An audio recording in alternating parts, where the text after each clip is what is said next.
할렐루야. 하나님께는 영광, 우리들에게 은혜가 넘치는 귀한 시간이 되기를 바랍니다. 예전에 성경책을 판매를 가장 많이 하는 분이 한 분 있었습니다. 근데 이분이요, 좀 특이해요. 말을 좀 더듬는 분이거든요. 근데 어떻게 판매를 제일 많이 합니다. 그래서 그분한테 판매 비법을 좀 강의해달라 이렇게 부탁을 했습니다. 사람들이 모였고 이분이 강의를 시작을 합니다. 그러면서 이분이 말합니다. 이건 아주 간단합니다. 우선 초인종을 누르시고 사사사사 사람이 나오면 이렇게 말을 하면 됩니다. 성경책을 사사사사 사시겠습니까? 아니면 제가 들어가서 읽어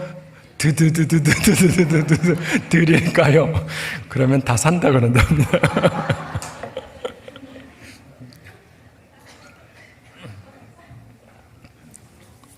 자, 새해 들어서 성경 사셨습니까?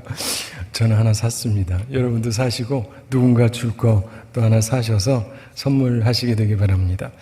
자, 지난 주일에 너는 말씀을 전파하라. 첫 번째 시간으로 너는 복의 근원이 될 것이다. 이런 제목으로 말씀을 나누었습니다. 오늘은 너는 말씀을 전파하라. 두 번째 시간으로 너와 내 자손을 통해 복받을 것이다. 이런 제목으로 말씀을 나누겠습니다. 믿음의 조상 아브라함 이야기를 지난번에 봤는데 이분이 사라하고 아들 이삭을 낳았습니다. 그 이삭이 그의 아들 중에 하나를 축복하면서 보내는 내용이 오늘 본문의 말씀입니다. 이삭은 조금 늦게 장가를 갔습니다. 리브가와 40살이 돼서 결혼을 했습니다. 그런데 그리고 나서도 또 20년 동안 자식이 없었어요. 그래서 하나님께 기도했습니다. 그리고는 60에 드디어 아이를 낳았습니다. 쌍둥이 아들을 낳았는데 그런데 아이들이 태 속에서부터 싸웁니다. 다퉈요. 경쟁을 합니다. 계속. 아들이 태어나 자랐고 그리고는 자라면서 또다시 경쟁을 합니다. 특별히 아버지의 축복을 받기 위한 경쟁을 하게 되는데 그리고 그 갈등은 결국 죽음을 예견할 정도로 갈등이 커졌습니다. 하나님의 택함 받은 가정에도 이렇게 갈등이 존재할 수 있습니다. 어려움이 있을 수 있습니다. 그 가정에 위기가 찾아온 것입니다. 결국 부모들은 형제가 떨어져야 된다고 결정을 내립니다. 그리고 야곱을 하란으로 보냅니다. 먼 곳으로 보내는데 오늘 본문은 크게 세 가지 부분으로 구성이 되어 있습니다. 첫째, 야곱이 떠나야 될 여행에 대한 언급이고, 둘째, 야곱이 꿈에서 하나님과 만나는 사건이고, 세 번째는 야곱의 반응입니다. 자, 오늘 보면 1절에서 이삭이 야곱을 불러 그에게 축복하고 또 당부하여 이르되 너는 가나안 사람의 딸들 중에서 아내를 맞이하지 말고, 이런 말씀이 나오죠. 신앙의 혼합주의를 피하라는 것입니다. 세속 문화에 동화되는 것을 피하라는 것입니다. 구약뿐 아니라 신약에서도 혼합주의의 위험을 경고합니다. 2절 함께 읽어보겠습니다. 일어나 밧단 아람으로 가서 내 외조부 부두엘의 집에 이르러 거기서 내 외삼촌 라반의 딸 중에서 아내를 맞이하라. 아멘. 그에게 사명을 줍니다. 아내를 맡기 위해 먼 곳으로 가라. 이렇게 명합니다. 사실상 불편한 형과의 관계로 인해서 고민 중이었습니다. 그런데 사명이 주어집니다. 사명의 길을 가야 됩니다. 뭐하러 가는 거죠? 결혼하러 가는 겁니다. 그는 태어나 자란 곳을 떠나야 했습니다. 그동안 혼자 있어서 자유로움도 있었는지 모르지만 그런데 이 길이 축복의 길이 됩니다. 소망의 길이 됩니다. 그리고 사랑하는 성도 여러분, 이 말씀을 보면서요, 여러분 중에도 혹시 불편한 관계로 고민 중에 계시는 분이 있으신지 모르겠습니다. 아브라함처럼 야곱도 자신이 태어난 고향, 아버지 집을 떠나는 것이 요구가 되었습니다. 주님의 인도하심에 민감하시기 바랍니다. 그래야 삽니다. 그리고 그 길이 축복의 길이 된다는 것을 기억하시기 바랍니다. 3절을 보십시오. 이삭이 아들 야곱에게 하는 말입니다. 전능하신 하나님이 내게 복을 주시어 내가 생육하고 번성하게 하여 내가 여러 족속을 이루게 하시고 4절 함께 읽어보겠습니다. 아브라함에게 허락하신 복을 내게 주시되 너와 함께 내 자손에게도 주사 하나님이 아브라함에게 주신 땅 곧 내가 거류하는 땅을 내가 차지하게 하시기를 원하노라. 아멘. 사랑하는 성도 여러분, 이 말씀을 꼭 기억하셔야 됩니다. 야곱이 아버지를 속였죠. 그런데 아버지가 용서했습니다. 근데 많은 분들이 이 부분을 잘 기억을 못하세요. 그리고 용서한 걸 넘어서 그를 축복합니다. 모르고 한 게 아니라 알고 이젠 제대로 축복을 합니다. 근데 많은 사람들이 이 부분을 간과해요. 야곱은 아버지의 축복을 받고 하란으로 간 것입니다. 이걸 꼭 기억하시기 바랍니다. 근데 그렇게 된 이유가 있어요. 왜냐하면 이삭이 바뀌었기 때문인데, 사랑하는 성도 여러분, 한 가지 질문을 하겠습니다. 자식 중에서요, 누가 축복을 받게 될까요? 부모가 때로는 첫째를, 때로는 둘째를, 때로는 막내를 사랑하곤 합니다. 그리고 누구를 더 잘해주고 싶기도 한데, 그런데 축복의 대상은요, 하나님께서 결정하시는 것입니다. 만물의 창조주시고 주관자이시기 때문입니다. 하나님께 모든 것이 달렸습니다. 믿음의 조상 아브라함의 아들이었던 이삭. 그는 순종의 사람이었어요. 그러나 그는 적어도 자기 자식 문제만큼은 자신의 권한하에 두고 싶어 했던 것 같습니다. 아내가 임신했을 때 둘째가 첫째보다 강할 것이다. 큰 자가 어린 자를 섬길 것이다. 이런 예언의 말씀을 분명하게 들었습니다. 그러나 그는 큰아들을 편애했어요. 큰아들에게 그리고 모든 복을 다 몰아주려고 했었던 것입니다. 근데 그의 시도가 성공했습니까? 실패했죠. 완전히 실패했습니다. 그의 뜻은 이루어지지를 않았습니다. 성경은 이삭을 통해서 우리에게 분명하게 말씀하십니다. 축복의 대상은요, 우리가 결정하는 것이 아닙니다. 심지어 내 자식도 마찬가지입니다. 내가 복 주고 싶다고 해서 그가 복 받는 게 아닙니다. 그걸 명심하시기 바랍니다. 아버지들 기분 나쁘세요? 저도 아버지입니다. 저도 아들들 있어요. 그러나 내 마음대로 하는 게 아니에요. 하나님에게 달린 것입니다. 그런데 오늘 본문을 보면 1절 초반에 이삭이 야곱을 불러 그에게 축복하고 이렇게 말씀하죠. 이 얘기는 뭐냐면 이삭이 변했다는 거예요. 변했어요. 이걸 우리가 기독교적인 표현으로 뭐라 그럽니까? 회개했다 그러죠. 회개했다. 방향을 바꾼 거예요. 이제 하나님의 뜻을 따라서 진심으로 하나님이 원하는 야곱을 축복을 하는 것입니다. 우리는 여기서 매우 중요한 신앙인의 자세를 보는데 이삭이 깨달은 것입니다. 인간의 뜻과 저항은 아무 소용이 없다는 것을 깨달았습니다. 그리고는 하나님의 뜻 앞에 순종했어요. 그래서 그도 믿음의 선조 중에 하나인 것입니다. 우리도 이것을 기억하면서 순종의 사람들이 되어야 할 것입니다. 지혜의 말씀 잠언에서 이런 말씀을 하죠. 사람의 마음에 많은 계획이 있어도 오직 여호와의 뜻이 완전히 서리라. 중요한 것은 내 뜻이 아니라 하나님의 뜻입니다. 오직 하나님의 뜻이 완전하게 섭니다. 이 세상에 온전히 세워지는 것은 하나밖에 없습니다. 그것은 하나님의 뜻밖에 없습니다. 하나님의 뜻을 찾고 하나님의 뜻을 세우려고 노력을 해야 됩니다. 인간적인 뜻을 가지고 하면 세워도 결국 무너지게 됩니다. 그러니까 우리는 하나님의 뜻을 내 뜻으로 삼으려고 해야 돼요. 항상 하나님 중심으로 사셔야 됩니다. 하나님의 뜻을 내 뜻으로 삼으면 내 뜻도 실현이 됩니다. 왜냐하면 하나님의 뜻이기 때문에. 맞죠? 네. 이삭을 통해서 배우는 인생의 신앙의 지혜는 사람의 마음에 많은 계획이 있어도 오직 여호와의 뜻이 완전히 선다라고 하는 이 진리를 배우게 됩니다. 자, 이제 야곱이 여행을 떠납니다. 10절 함께 읽어보겠습니다. 야곱이 부엘세바에서 떠나 하란으로 향하여 가더니. 아멘. 야곱이 살고 있던 부엘세바에서 목표로 삼은 하란까지의 거리는 약 720km라고 합니다. 서울에서 부산까지 거리가 직선으로 한 320km 정도라고 그러죠. 그 2배가 넘고 부산에서 평양까지가 한 520km라고 하니까 이 720km라고 하는 것은 여행거리가 꽤 되는 곳이죠. 11절 함께 읽어보겠습니다. 한 곳에 이르러는 해가 진지라 거기서 유숙하려고 그곳에 한 돌을 가져다가 베개로 삼고 거기 누워 자더니. 아멘. 이것을 보면 확실히 우리의 인생은 나그네 길입니다. 나그네 길. 그가 잠을 청한 곳은 루스라고 하는 곳이었습니다. 그가 나중에 베델이라고 이름을 붙이죠. 이곳까지의 거리는 그가 있던 곳에서 한 65km 정도였다고 합니다. 720km를 가야 되는데 65km 정도 왔다. 목표 삼은 곳에 10분의 1도 채 오지 못한 상황입니다. 그만큼 먼 길이었습니다. 근데 여러분 노숙해 보셨는지 모르겠는데 저는 딱 한 번 해본 적이 있습니다. 쫓겨나서 그런 건 아니고 여행을 가다가 비행장에서 비행기가 뜨지를 못해서 돌풍이 있어가지고 그래서 기다리느라가 그냥 하루가 다 가버렸어요. 근데 공항에서 노숙하는데 그것도 미국인데 참 피곤했습니다. 저는 그래도 공항 안에 있었죠. 근데 야곱은 참으로 불편한 잠자리였을 것입니다. 사랑하는 성도 여러분, 요즘 잠자리가 편하십니까? 불편하십니까?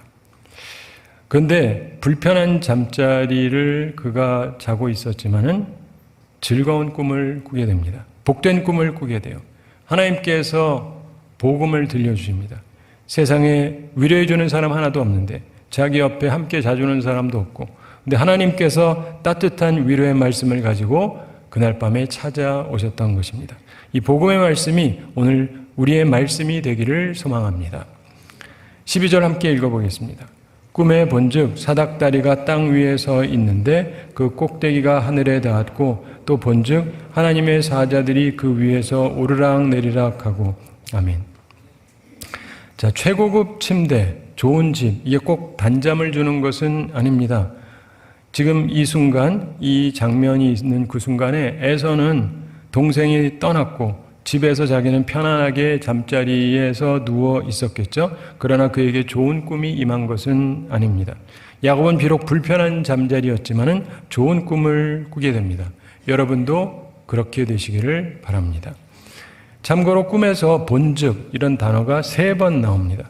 본즉 사닥다리가 땅 위에 서 있었다. 그리고 본즉 하나님의 사자들이 그 위를 오르락내리락 했다. 그리고 3번째 본즉 그건 이제 13절에 나오는데 여호와 하나님을 보게 됩니다. 결국 이 3가지 장면에 설명을 하고 있는 것인데 첫째로 사닥다리가 보여집니다. 땅에서 하늘까지 닿은 사닥다리가 보입니다. 참고로 여기에 묘사된 사닥다리는 그냥 올라간 사닥다리라기보다 성서학자들이 보기에 일종의 경사로 램프다 이렇게 보는 학자들이 있습니다.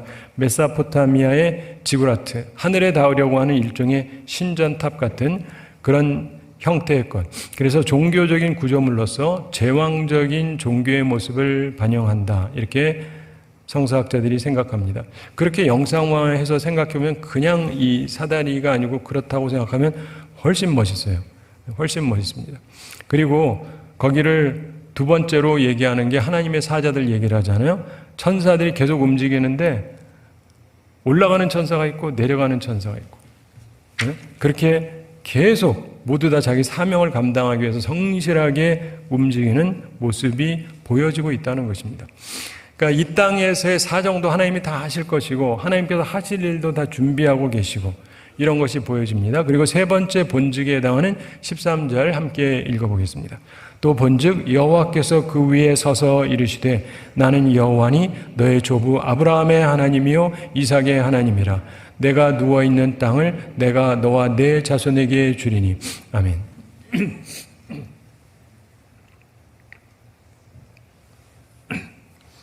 자, 이제 이 부분에 집중할 필요가 있습니다. 지금 이 꿈에서 하이라이트예요. 하나님께서 나타나셨습니다. 짜잔 하고 나타나셨어요. 그리고 때에 맞는 위로를 주십니다. 하나님의 섭리적인 관여와 보살핌을 보게 됩니다. 참으로 중요한 것은 하나님 자신입니다. 하나님께서 자신을 스스로 나타내고 계십니다. 놀랍지 않습니까? 근데 하나님께서 나타나시면 약속을 직접 전달하기 위해서입니다. 말씀을 주십니다. 직접. 아브라함에게도 그러셨고 야곱에게도 그렇게 하셨습니다. 여기에 3가지 중요한 말씀이 담겨져 있었습니다. 첫째로 땅에 대한 말씀이에요. 땅에 대한 말씀. 내가 누워있는 땅을 내가 너와 내 자손에게 주리니 이런 약속의 말씀인데 땅을 주시겠다는 말씀입니다. 여러분 땅 귀하지 않습니까? 땅을 주신다, 기업을 주신다는 말씀입니다. 삶의 터전을 주신다는 것입니다. 큰 약속입니다. 100평을 주겠다, 1000평을 주겠다, 10,000평을 주겠다가 아니라 그게 아니라 전부 다 너에게 주겠다 이런 말씀이에요. 엄청난 약속 아닙니까? 한 평도 안 갖고 있는 사람한테. 두 번째로 자손에 관한 말씀입니다. 많은 자손을 주실 거라는 약속입니다. 참고로요, 야곱은 이때 노총각이었어요. 노총각. 사귀는 여자도 없었습니다. 근데 그가 결혼을 할 것이고 더 나아가 많은 자손을 갖게 될 거라고 약속을 해 주십니다. 귀한 말씀이죠. 14절 함께 읽어보겠습니다. 내 자손이 땅에 티끌같이 되어 내가 서쪽과 동쪽과 북쪽과 남쪽으로 퍼져 나갈지며 땅의 모든 족속이 너와 내 자손으로 말미암아 복을 받으리라. 아멘. 14절 초반에서 내 자손이 땅에 티끌같이 되어 이렇게 말씀합니다. 티끌 같다는 것은 셀 수 없이 많아질 거다, 이런 뜻이에요. 지금 누구한테 하는 얘기라고요? 노총각. 결혼할 여자도 없어요. 근데 애가 그렇게 많아질 거래요. 엄청난 약속입니다. 땅 한 평 없는 사람한테 다 준다는 거랑 이것도 굉장한 말씀이죠. 또한 내가 서쪽과 동쪽과 북쪽과 남쪽으로 퍼져나갈 것이다. 이 얘기가 뭡니까? 자손이 너무 많아서 지금 사는 이 루스, 지금 자고 있는 이 루스, 이 베델에 머무는 게 아니라 동서남북으로 다 퍼져나갈 것이다. 너무 많아서. 그런 약속이에요. 그 세 번째, 너와 내 자손을 통해 복받을 것이다. 이런 약속의 말씀을 주십니다. 14절 후반에서 땅의 모든 족속이 너와 내 자손으로 말미암아 복을 받으리라. 엄청난 약속의 말씀입니다. 아브라함의 축복 대단하죠? 근데 이게 아브라함의 축복보다 한 발 더 나아간 축복의 약속의 말씀이에요. 단순히 내가 복이 된다, 이걸 넘어서 너와 내 자손이 그런 자손이 된다, 그런 존재가 된다, 이런 확대된 축복의 말씀입니다. 특별히 하나님께서 아브라함을 부르시고 말씀하실 때는 아브라함에게 최소한 아내라도 있었잖아요. 근데 야곱은요, 지금 혼자입니다. 싱글. 혼자예요. 그런데 더 확대된 축복의 말씀을 주고 계십니다. 이게 믿음으로만 받아야 되는 거지 아니면 개꿈인가? 이럴 수 있죠. 근데 진짜 좋은 꿈입니다. 이 말씀의 축복이 우리에게도 함께 하시게 되기를 바랍니다. 꼭 믿음으로 받으셔야 돼요. 그러면서 하나님께서 세 가지 약속을 추가로 또 해주십니다. 15절 함께 읽어보겠습니다. 내가 너와 함께 있어 내가 어디로 가든지 너를 지키며 너를 이끌어 이 땅으로 돌아오게 할지라. 내가 내게 허락한 것을 다 이루기까지 너를 떠나지 아니하리라 하신지라. 아멘. 자, 첫째로 동행의 약속을 해주십니다. 15절 초반에서 내가 너와 함께 있어 이렇게 말씀하십니다. 동행하실 것을 약속하시는데 지금 가야 될 곳에 10분의 1밖에 오지를 못했습니다. 근데 하나님께서 계속 함께 해주시겠다고 약속하십니다. 내 옆에 사람이 많을 때는 뭐 별 의미가 없는데 나 혼자 있을 때, 내 옆에 아무도 없을 때, 그때 하나님께서 나와 함께 하시겠다고 말씀해 주시는 거예요. 얼마나 감사합니까? 이 약속의 말씀을 내 말씀으로 받으시기 바랍니다. 두 번째로 보호의 약속을 해주십니다. 15절 중반에서 내가 어디로 가든지 너를 지키며 이렇게 말씀합니다. 이것은 보호의 약속입니다. 여행길에 위험이 있을 수 있지 않습니까? 근데 어디로 가든지 하나님께서 지켜주시겠다고 약속하십니다. 놀랍고 감사한 약속입니다. 이 약속이 우리에게도 함께 하시기를 바랍니다.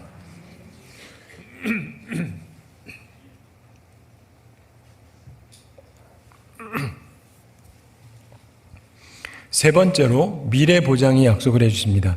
약속하신 본향으로 돌아오게 하실 것을 약속하십니다.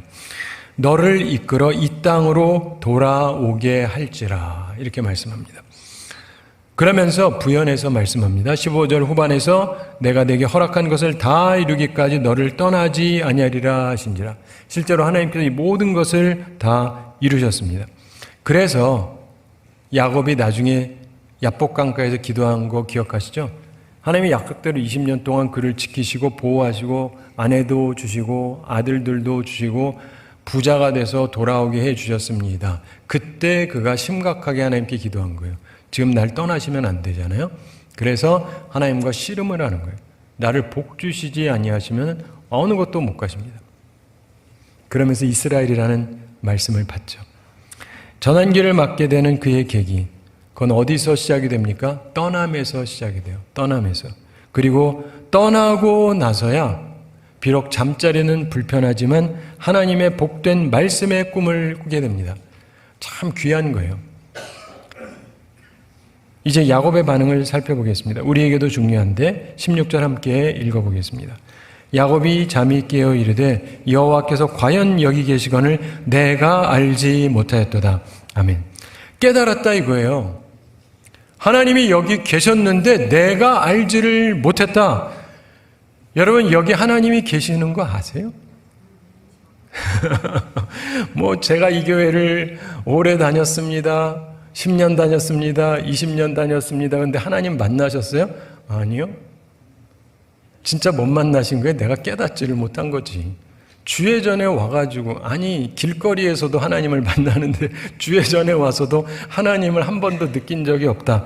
그거는 나한테 문제가 있는 거예요. 사랑하는 성도 오늘 깨달으시게 되기 바랍니다. 그걸 깨닫잖아요. 그럼 모든 게 달라져요. 17절에 보시면 이에 두려워하여 이르되 두렵도다. 이곳이요 이것은 다름 아닌 하나님의 집이요 이는 하늘의 문이로다 하고 하나님의 집, 하나님의 전이라고 얘기하고 하늘의 문이다. 이렇게 그가 고백을 합니다. 그렇게 하는 이유가 뭐예요? 깨달았기 때문에.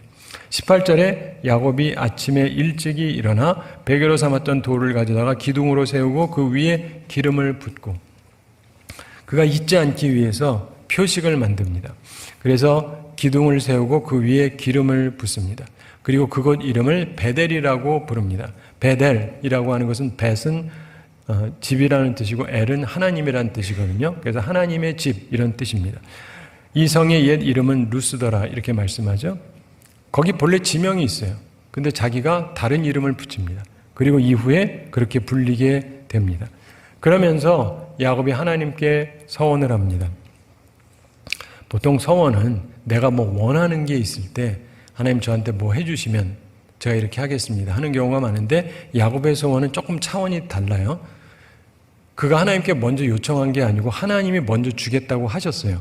그리고 그러면서 어떤 조건을 달지 않으셨습니다. 그냥 주시는 거예요. 근데 자기가 서원을 합니다. 서원은요 선물 드리겠다는 거거든요. 하나님께. 자 20절 함께 읽어보겠습니다. 야곱이 서원하여 이르되 하나님이 나와 함께 계셔서 내가 가는 이 길에서 나를 지키시고 먹을 떡과 입을 옷을 주시오. 아멘. 21절도 함께 읽어보겠습니다. 내가 평안히 아버지 집으로 돌아가게 하시오면 여호와께서 나의 하나님이 되실 것이요. 아멘.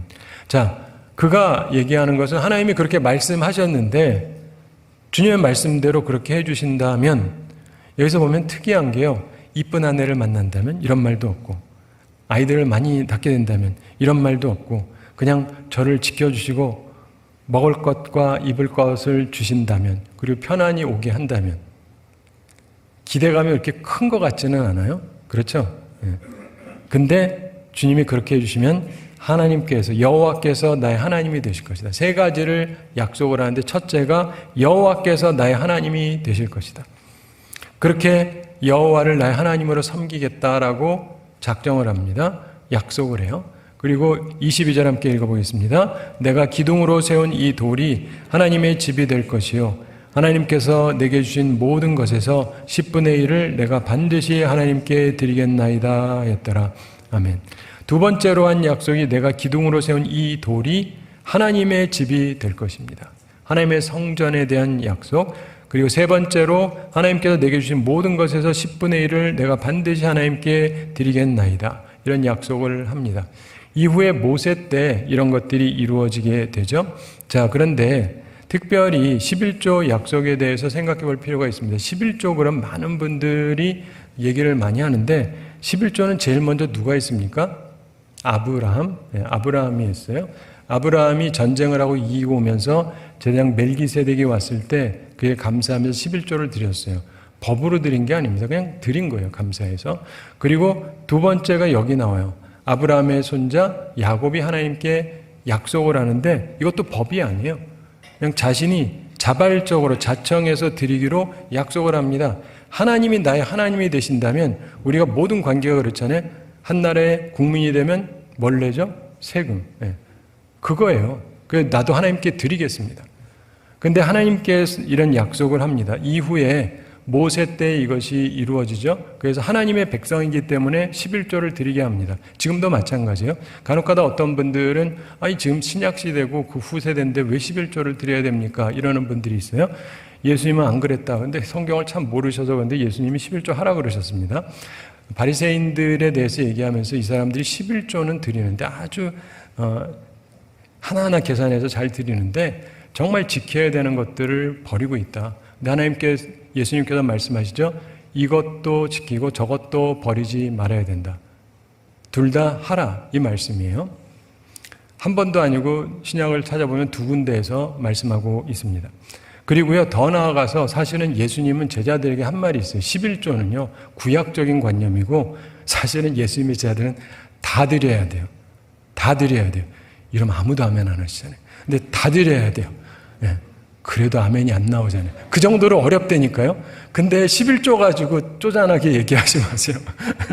우리가 주님의 제자로 사실은 다 드려야 되는데 11조 가지고 얘기하면 안 돼요. 그리고 여기서도 그가 이 약속을 하잖아요. 그리고 그에게 큰 은혜가 임합니다. 빈손으로 가가지고 두 때를 이루었다. 엄청난 은혜가 그와 함께합니다. 제가 한 가지 이야기 말씀드리면서 오늘 말씀을 마치겠습니다. 미국에 윌리 메이라고 하는 역사적인 야구 선수가 있습니다. 미국에는 메이저리그, 마이너리그가 있는데 이 마이너리그는 약간 약한 사람들, 메이저리그는 완전히 센 사람들이 하는데 이 마이너리그에 있는데 성적이 굉장히 좋아요. 그래서 20살이 되던 1951년 메이저리그에 드디어 스카웃돼서 서게 됐습니다. 근데 가서 탁 치는데 못 쳐요. 두 번째도, 세 번째도, 네 번째도, 10번째까지 하나도 못 칩니다. 열에 하나는 쳐야 1할인데 못 쳐요. 12번째까지 못 칩니다. 13번째 가서 드디어 하나를 쳤어요. 그 다음에 또 잠잠합니다. 20개가 넘고 25개가 넘고 26개가 돼도 26번 나갔는데 딱 한 개 안타밖에 못 쳐요. 이거는요 1할도 안 되고 그 다음에 푼이라고 그러는데 오픈도 제대로 안 되는 거잖아요. 이건 뭐 선수라고 말을 할 수가 없습니다. 근데 나이가 어리긴 하지만 데뷔하면서 너무 처절하죠. 역시 메이저리그의 벽은 높았습니다. 너무 처절한 현실에 그가 더그아웃에 앉아서 울고 있었습니다. 젊은 청년이. 눈물이 나죠. 뭐 안 되니까. 그때 코치가 와서 그에게 물었습니다. 이렇게 감싸주면서 What's the matter, son? 무슨 일이냐? 그랬습니다. 그래서 여기서는 도무지 제가 칠 수가 없습니다. 저는 마이너리그에나 만나봅니다. 그때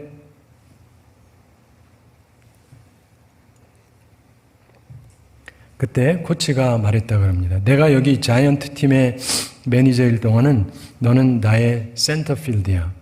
그럽니다. 안 쫓아낸다 이 말이에요. 그를 격려해주는 코치에 의해서 그는 점점 성적이 좋아졌습니다. 그리고 윌리 메이는 훌륭한 선수가 되어서 그의 메이저리그 경기에서 홈런만 660개를 쳤습니다. 야구를 모르는 분은 뭐 그런가 보다 하겠지만 대단한 기록입니다. 사람들에 의해서 가장 탁월한 야구 선수 중에 하나로 꼽히는 선수가 되었다고 합니다. 사랑하는 성도 여러분, 이 윌리 메이가 그럴 수 있었던 것은 좋은 코치가 뒤에서 떠받쳐줬기 때문이죠. 여러분은 떠받쳐줄 존재가 있습니까? 근데 하나도 없으면 어떡해요? 걱정하지 마십시오. 하나님께서 계십니다. 하나님을 믿으시기 바랍니다. 야곱에게도 하나님이 있었죠. 우리에게도 하나님이 계십니다. 그 믿음으로 사시기 바랍니다.